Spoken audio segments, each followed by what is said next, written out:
Madame, monsieur, soyez les bienvenus sur Bouquet Éco ce soir avec la présence de Bouquet au sein de l'aérodrome de Namur pour la remise des prix des Alfer 2024. Je suis avec Renaud De Gueldre, directeur général du bureau économique de la province, le BEP, et avec Pierre Livens, analyste conseiller chez Namur Invest, membre du jury d'ailleurs de ces Alfer. Alors Renaud De Gueldre, c'est quoi ces Alfer? Ça représente quoi? Les Alfer, c'est le prix de la province de Namur. En réalité, c'est pour mettre en exergue des entreprises qui ont super bien travaillé pendant l'année, mais surtout qui sont inspirantes, parce que le but, c'est justement de densifier le tissu socio-économique, et un entrepreneur inspirant peut en inspirer d'autres. C'est le but. Et c'est pour ça, d'ailleurs, qu'on les appelle les Alfer, parce que les entreprises namuroises, ce sont les Alfer, des porte-drapeaux, tout compte fait de la vivacité du tissu économique namurois. Clin d'œil à ce fameux groupe folklorique, effectivement, et lanceur de drapeaux, les Alfer. Comment ça fonctionne la sélection des candidatures? Pierre Livens, c'est public ou c'est le jury qui va sélectionner des différentes entreprises? Ça fait. Mais souvent, ça se fait en deux étapes. Donc, il y a une première étape de brainstorming entre les acteurs économiques de la province, que sont donc Namur Invest, le BEP, l'UCM, le réseau Wallonie Entreprendre. Et donc, il y a un premier brainstorming où on dégage une dizaine d'entreprises de toute la région, donc du nord au sud de la province. Et puis ensuite, alors, il y a un second jury où là, c'est les entreprises, c'est des entrepreneurs qui choisissent les 3 lauréats qui seront élus lors de la cérémonie. Comment on choisit ces 10-12 entreprises lors du premier cut? C'est quoi? C'est des coups de cœur ou il y a une analyse d'ailleurs bilantaire, notamment du côté de Namur Invest? Oui, évidemment, chacun utilise son réseau. Donc, chez Namur Invest, on a un portefeuille de plus ou moins 180 sociétés. Et donc, en interne, on en discute avec nos collègues et on voit un peu quelles entreprises cette année peuvent avoir le prix. Et donc, après, on échange avec les autres partenaires que sont le BEP et l'UCM. Et donc, on arrive à une liste. Et les critères généraux, c'est évidemment une société qui est saine financièrement, évidemment. Et puis, l'aspect, cette année était important aussi, c'était l'aspect durable, environnement. Et je pense que les lauréats ont ces aspects-là qui sont présents. Bien présents. On l'a ressenti effectivement, ce côté durable, environnement. C'est une thématique évidemment qui est très présente et qui l'est déjà depuis nombreuses années et qui est aussi très, très importante. C'est un prix qui existe depuis 1984, donc ça fait quand même déjà un bail que ces Alfer et qui ont pris différentes formes au fur et à mesure du temps. Vous êtes directeur général du BEP depuis 1997. Vous me disiez, vous vous souviez du premier lauréat en 1997? Parce que j'ai lu votre feuille. Voilà. Donc autrement dit, c'est l'entreprise Gluton qui a eu qui a démarré vraiment une belle carrière à l'international. C'était la brasserie du Boc pour le tout premier lauréat. On a d'ailleurs un brasseur qui a été récompensé, la brasserie des Fine Beers aujourd'hui. Depuis 1997, il y a des coups de cœur. Il y a des entreprises où vous vous êtes dit ça les a aidés inévitablement. Je vais prendre en exergue 3 types d'entreprises. Il y a une entreprise qui était Kraft à l'époque et Mondelez maintenant.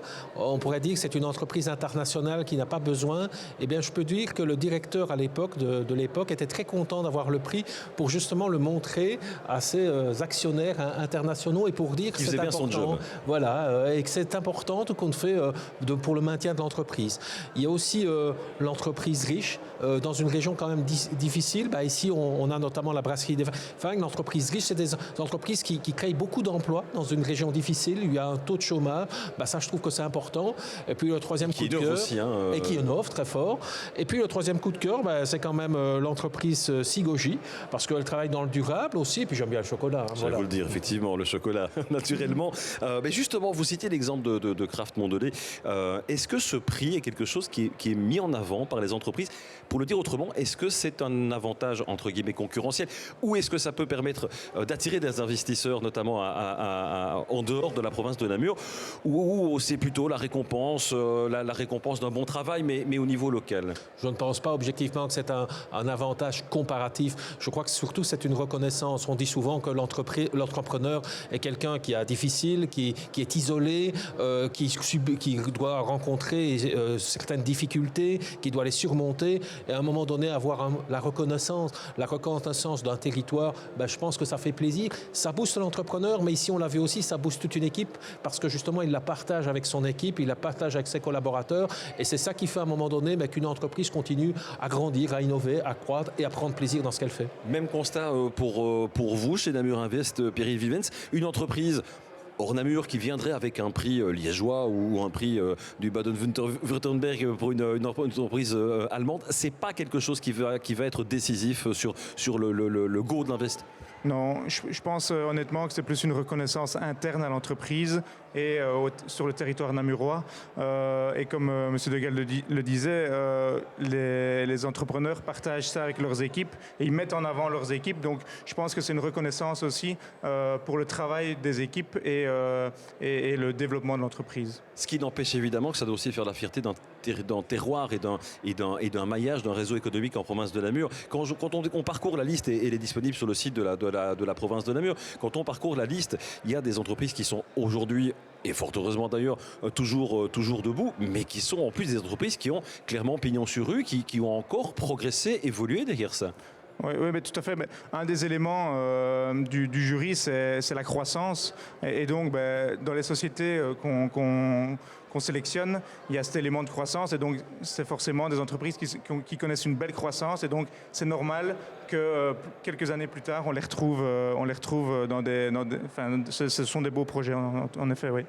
Des entreprises aussi qui se tournent régulièrement vers le bureau économique de la province. Il y a un exemple, cette année-ci, c'est Bionat, Bister quitte Namur il y a quelques années pour s'installer à Ciney. Plus grand site, plus moderne, plus facile en termes de charroi aussi, parce qu'à Jambes, c'était compliqué. Et là, retour au bercail, entre guillemets, retour à Suarlé. C'est un des exemples aussi de ces entreprises qui continuent de se développer.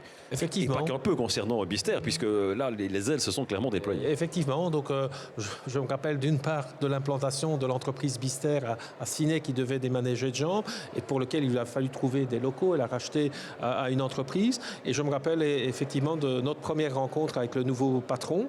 C'était à Ciney et il voulait voir s'il pouvait, tout compte fait, rénover son site, avoir une extension, mais avec cette ambition de durable. Et on est arrivé très rapidement au constat que c'était très difficile et c'est pour ça qu'il a choisi un nouveau parc d'activités qui est Ecolis. C'est pour quand le déménagement ? Les constructions sont en cours, donc c'est dans le courant de début de l'année prochaine. Début de l'année prochaine. J'entendais la biscuiterie d'Estrée tout à l'heure, Stéphane d'Estrée qui remerciait. J'ai senti beaucoup d'émotion dans la voix d'un artisan, de quelqu'un qui n'a peut-être pas non plus l'habitude de se retrouver sur des estrades face à des barons ou à des grands patrons d'entreprise et qui cite de manière assez claire Namur Invest dans ses remerciements. Qu'est-ce que vous ressentez quand vous entendez ce genre de choses et puis que vous constatez cette success story aussi ? Ouais, c'est évidemment une fierté pour tout le groupe Namur Invest d'avoir un partenaire comme la biscuiterie d'Estrée qu'on voit évoluer. Donc on a participé au financement de son nouvel outil de production à Anhoué, ou Arnans plus exactement.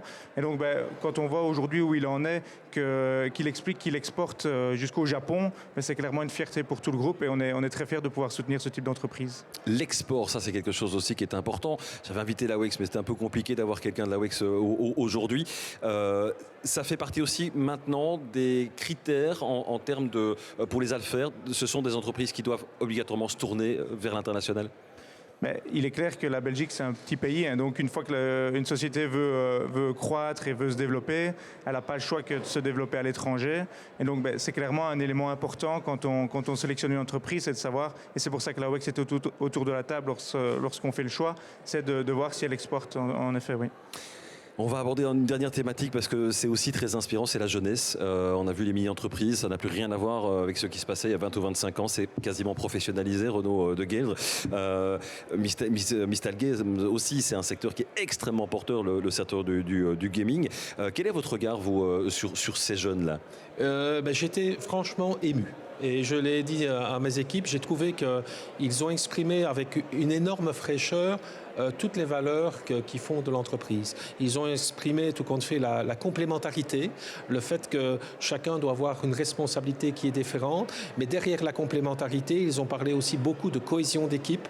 Ils ont parlé tout compte fait de transcender un certain nombre de difficultés qu'ils ont connues, et je trouve qu'ils l'ont exprimé avec tout compte fait beaucoup d'enthousiasme. Et ce qu'on a besoin, justement, dans les situations que l'on connaît à l'heure d'aujourd'hui, c'est d'une jeunesse enthousiaste qui est prête à affronter l'avenir. Et j'ai aussi l'impression déjà très mature, cette jeunesse-là. L'exemple de Mistal Game, je le disais, c'est un secteur extrêmement porteur, c'est un secteur qui génère beaucoup d'argent. On a de la vidéo, on a du son et des millions de gamers de par le monde. C'est quelque chose qui inspirerait Namur Invest ou qui pourrait intéresser Namur Invest? Bien sûr, on a la chance et la grande chance d'avoir une école comme Albert Jacquard en province de Namur et à Namur Centre. Et donc il faut pouvoir s'en inspirer et utiliser cette ressource-là.